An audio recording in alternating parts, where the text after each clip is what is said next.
En los años 70, exactamente en 1978, salió en el cine una película que cambiaría el cine para siempre. Joe and the John Carpenter, quien con su película da comienzo a una tendencia de películas que inundaron los 80s como parte de ola cultural que acompañaba varios cambios sociales. Entre ellos tenemos al mítico Jason Voorhees, quien es el más relevante de todos estos asesinos que usan cuchillos y armas blancas. Jason Voorhees nació como una copia de Michael Myers que tiene como fin ganar dinero y tomar un poco del éxito de este personaje. Es decir, Jason es un pastiche de varios conceptos que irónicamente después dio paso a una serie de imitadores.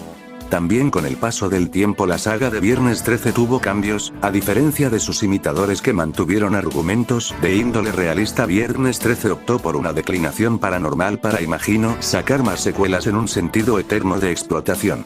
Hubo varios factores para que esto suceda de esta manera. Aquí me pregunto y es el origen de todo este video de posicionamiento. Es decir, es correlativo al giro sobrenatural y el devenir de la saga con las condiciones materiales para filmar las películas. Mi respuesta provisional es que no. Tomando en cuenta que al ser un estudio grande, y en el primer mundo las películas tienen toda la infraestructura adecuada para una película bien hecha. Lo que nos refiere a otros motivos más bien incidentales, tanto de concepto o de diferencias creativas. Ya sin mencionar que los huecos argumentales de esta saga son en muchos casos deformaciones argumentales para continuar sacando películas sacrificando la propia lógica argumental. Algunas personas dicen que puede ser permisivo con esto tomando en cuenta que es una película de terror que tiene como fin el entretenimiento de las personas. Minimizando esto, con el pretexto de que solo es un producto de consumo, tomando como tontos a los espectadores. Pero si tengo que objetar esta afirmación, diría que es una premisa interesante con un trato incompetente y donde ganó más la avaricia de los productores que la propia historia en sí. Los problemas argumentales son muchos, tomemos la cosa desde el principio. Aclaro que no solo estoy tomando la saga principal, es decir las 8 películas de Paramount y la película de New Line. Excluyendo a la 10ª parte, pues es una película que es demasiado desfasada con la historia principal, la película de Freddy vs Jason, pues esta es una película más de Pesadilla en la calle Elm que de Viernes 13 y el remake por obvias razones. No todo es relevante para la historia, sobre todo los asesinatos y ciertas cosas que ocurren y algunas son contradicciones directamente. En la parte 1 tenemos que Jason se ahogó, se dice explícitamente que lo hizo y al final aparece en una visión la cual también queda como un sueño. Lo cual en la parte 2 nos dicen que Jason había sobrevivido y vio la ejecución de su madre al ser decapitada por Alice. En ese caso tenemos un evento importante. Pues genera la motivación del asesino con hidrocefalia. Al final de la parte 2 tenemos la desaparición sin explicación del protagonista masculino y al principio con la muerte de la sobreviviente de la primer película. Lo que deja pocas opciones para continuar la historia. Además está la aparición única de la cabeza de la madre de Jason, y también la muerte de Ralph, el personaje que había advertido a los adolescentes de que había un peligro dentro del lago Cristal. Eliminados ya estos elementos, en la tercera película se le ofreció a la protagonista de la segunda si quería volver, a lo cual ella se negó por no querer encasillarse. Pero después se arrepintió de esta decisión, lo cual afectó a la trama, pues tuvieron que proseguir con otra historia con una nueva protagonista. Pero había un problema, no se explica por qué Jason es un adulto si se dijo que se había ahogado.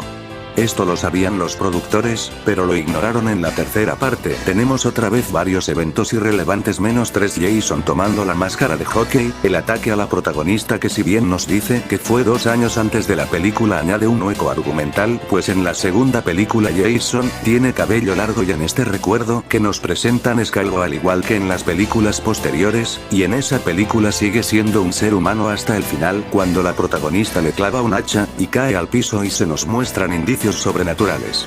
Con esto también se pudo plantar eventos para que la historia continúe. Cabe decir que la protagonista decidió dejar la saga por problemas personales generadas por la fama que le conllevó ser una cara conocida de esta saga. Por lo que de nuevo tuvieron que optar por otro tipo de historia.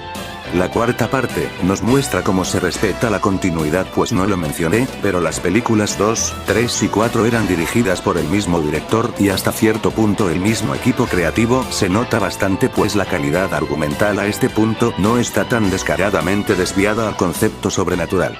Aquí tenemos como eventos relevantes: la aparición de Tommy Jarvis como protagonista de la saga, la primera muerte de Jason, y la conexión de la segunda película con esta, pues aparece Rob, el hermano de Sandra, quien es asesinada en la segunda. Y fue producida como la última de la saga, cosa que no fue así. También tenemos un cambio completo de casting. La quinta película no suma nada a la historia de Jason, pues es una película de transición, sigue la línea pre-sobrenatural explícita y es de las más odiadas de la saga, solo siendo superada por la novena, ¿por qué no sale Jason? Para mí no es tan mala. Algunos teorizan que el fantasma de Jason está atormentando a Tommy, por lo que mantiene cierta continuidad argumental. Pero no hay nada más allá. La idea era que Tommy fuera el nuevo antagonista, pero el público no aceptó esta idea y la cancelaron. También se dice que el director en realidad era un director de cine para adultos. Por lo que la sexualización de las actrices en está al tope. Además, el actor Corey Feldman ya no participaría como Tommy Jarvis, a lo que se hizo un salto en el tiempo, y trajeron a otro actor que no prosiguió, pues considero que no era buena idea verse relacionado en este tipo de películas. La sexta parte es el punto de la trama donde hay el cambio más importante. Es el evento canónico de Jason, donde a partir de aquí pasó de ser un asesino del montón, dejando atrás a todos sus imitadores, para volverse un no muerto casi indestructible. Un revenant que busca la muerte, y que todo aquel que se acerque a su territorio. Cabe aclarar que esto incluso es parte más de la producción que del director en sí.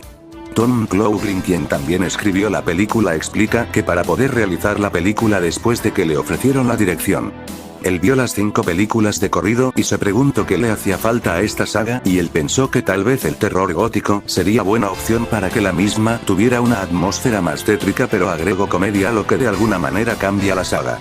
En mi opinión, la película toma muchos riesgos innecesarios, huecos argumentales más grandes aún que lo que había en las 4 películas anteriores a la quinta, que no cuenta dentro de la canonicidad.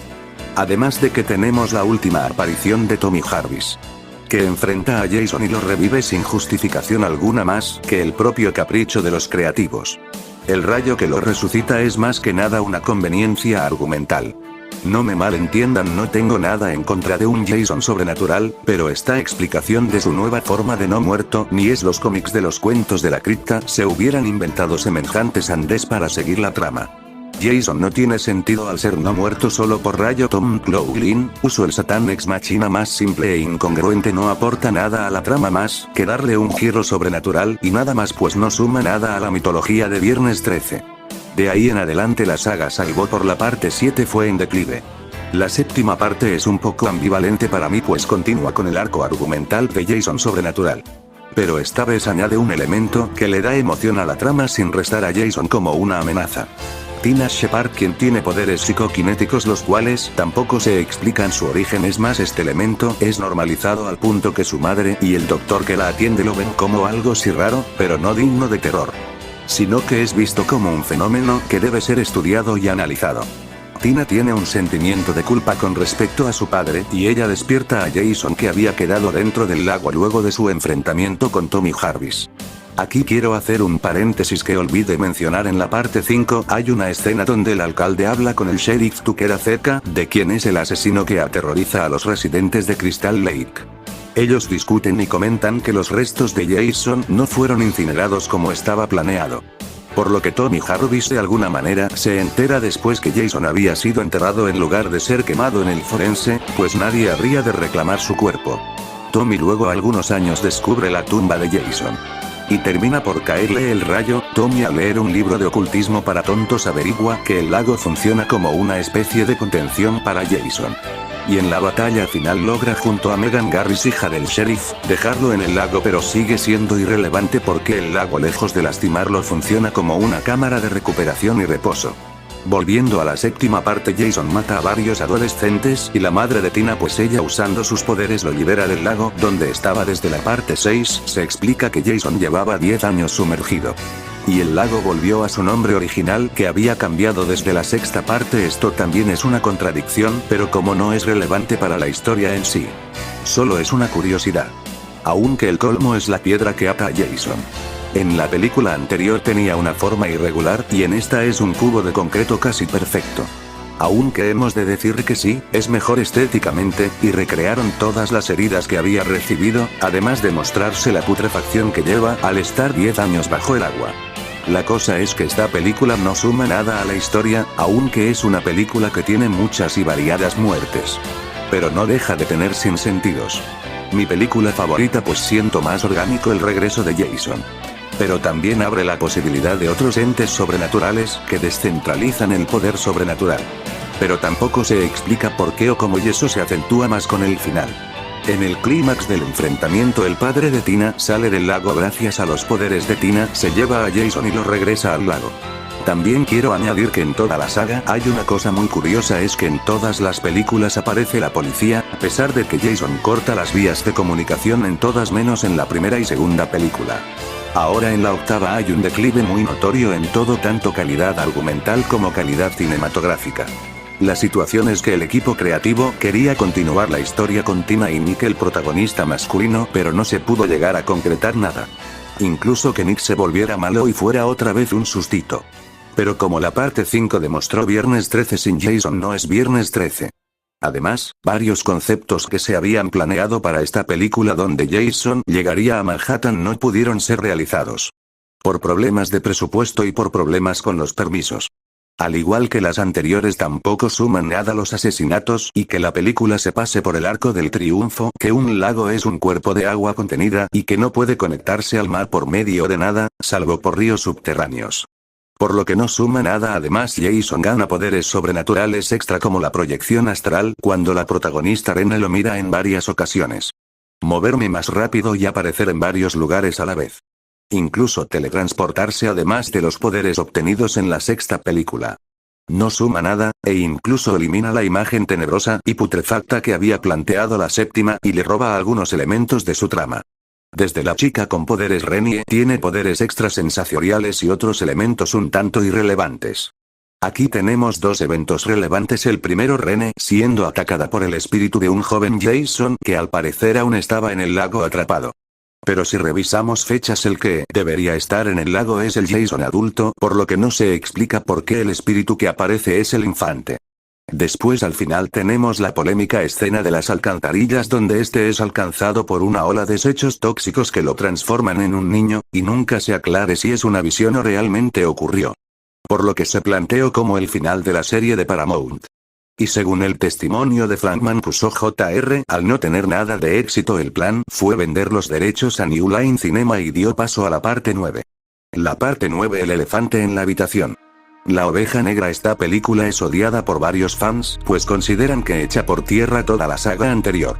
Creando una nueva línea argumental donde Jason es asesinado por la policía, luego de eso este se convierte en un ser demoníaco que pasa su esencia malévola de cuerpo en cuerpo en cuerpo. Además aparecen familiares de la nada. Y pues busca regresar a su cuerpo mediante el cuerpo de una pariente suya. Y el cambio estético que sin ningún motivo argumental recibe.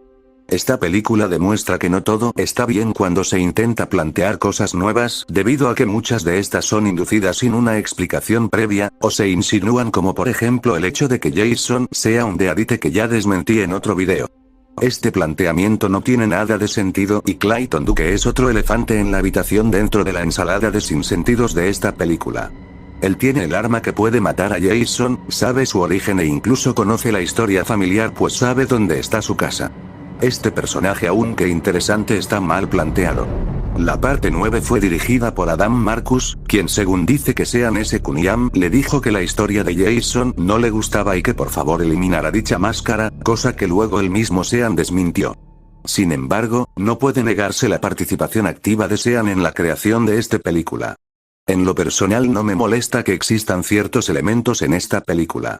Incluso se pueden retomar de otra manera para que rentan sentido dentro de la saga y se respete al personaje de tal manera que se puedan unir. Incluso hay elementos separados entre películas que pueden servir para crear una nueva versión que no sea una colección de contradicciones.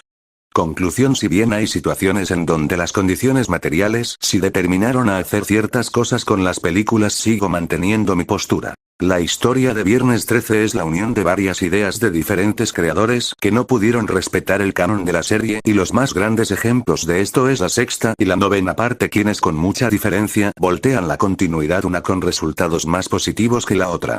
Creo que Viernes 13, o mejor dicho Jason Voorhees, es un personaje referente de un género que ganó popularidad en un contexto donde la gente no tenía tanta información sobre la misma película, no podía ver qué estaba detrás de una producción como esta, y solo tenía lo que estaba en pantalla.